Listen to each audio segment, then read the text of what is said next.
Alright, what is going on, guys? My name is Leon Master, and welcome back to another Overwatch League video, and day 2 of Weekend 2 is finally over with the Houston Outlaws versus the Justice and Mayhem versus the Philadelphia Fusion. Today was actually some decent games, especially for the last one, Florida versus Philly. I expected that game to be a little bit, rough, a little bit sloppy, but it was actually pretty good. And then Justice versus Houston, I think you guys already know how that was by the title and just how Houston is recently. So anyways, let's go ahead and talk about the first match, Washington Justice versus the Houston Outlaws, and I will say for the Washington Justice side of things, I definitely think Roar looked 10 times better today than he did compared to yesterday. I definitely think Roar has worked up a little bit more compared to this series. Maybe he was nervous in yesterday's game, but all around, I definitely think Roar was a big reason on why multiple things did happen for the Justice. Like a lot of bombs were kind of set up for Roar to go in charge. He did do that on King's Row, and he just all around his ult usage was good. He did kind of go out and do his own things every now and then, but I definitely think he realized that, and then he kind of backed up, went with his team a little bit. All around, I think Roar and Elivo did really good. The same thing with Elivo. I think Elivo is going to be a very underrated off-tank player throughout this entire league. He's going on the flanks wherever Blase goes to, or whatever the flanks he's going to go after. He's getting that, or Elivo's doing the flanks himself, and he's causing many wins for them, many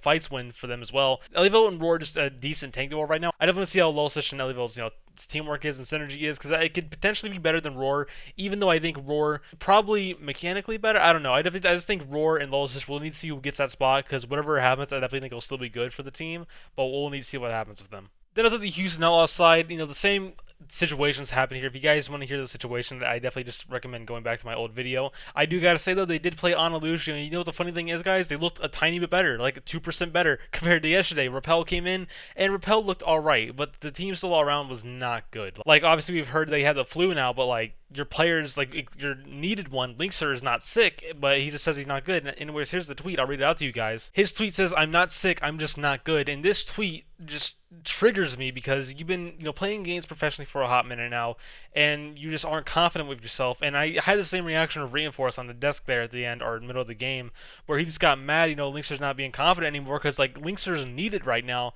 and Blase's getting this hate that he shouldn't really deserve, even though he's trying his best out there. Who knows if he's sick or not, but like Linkzr needs to come in, and I feel like Linkzr just by default would be better than Blase, right? I think just by default Linkzr is just better than Blase. And on top of this, a lot of Houston Outlaws staff, players in general, there's a lot of tweets, so I'm not going to put them on screen, but they just looked boomed. They looked mentally boomed already, kind of like how Dallas is in the first, couple of games like last seasons, where they instantly already gave up, they're sad, and it just looked like that for the Houston Outlaws side. A lot of coaches were coming out. Mecco said, "I'm sad, GG." I haven't checked Mecco's, Twitter in the past, but it looks blacked out right now. I don't know if his Twitter's always been looking like that, but I'm just going to say that there. But Houston Outlaws, are they already boomed? We're literally in week 2. It's their first 2 games. Are they already done? Jexe, Repel, they look alright, but then like Mecco's trying his best. Muma already looks boomed on stage every time he walks on. Then you have Blase and Hydration. We're trying to do a lot, and then like Hydration's May is not that good. And I see a lot of people arguing Dante's May would be better, but I just don't think it would be either. Go back to Stage 4, Season 2, and that's when Dante was playing May for the team, and it just did not look that good. So I expected Hydration to be better, and Hydration wasn't that good either. So Dante, if his May comes in, maybe it'll be a little bit different, not a lot. I just think the Houston Outlaws would still look the same if Dante was in. I do think they would look a little bit different though if Linkzr was in.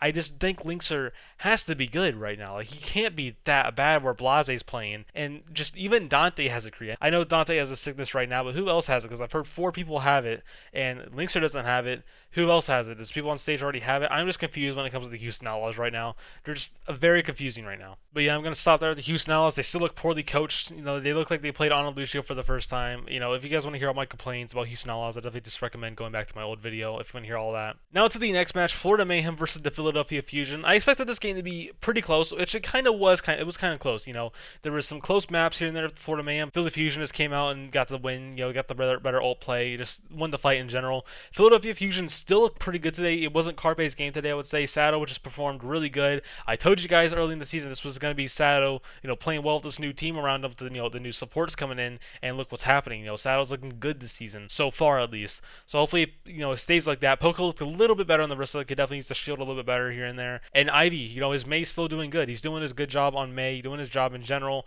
hitting actually good shots, needed shots. But all around Philly, they looked way better in this game compared to the last game. And hopefully they keep it up. They can definitely be better though. I'm expecting more things for them.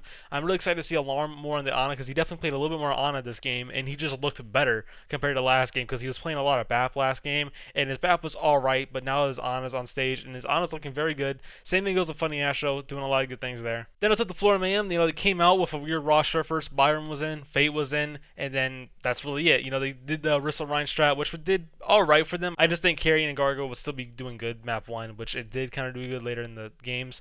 And Byron comes in. I honestly can't really remember that much what Byron did. He played the BAP. He did the things, but that's it. He didn't really do a lot for the team.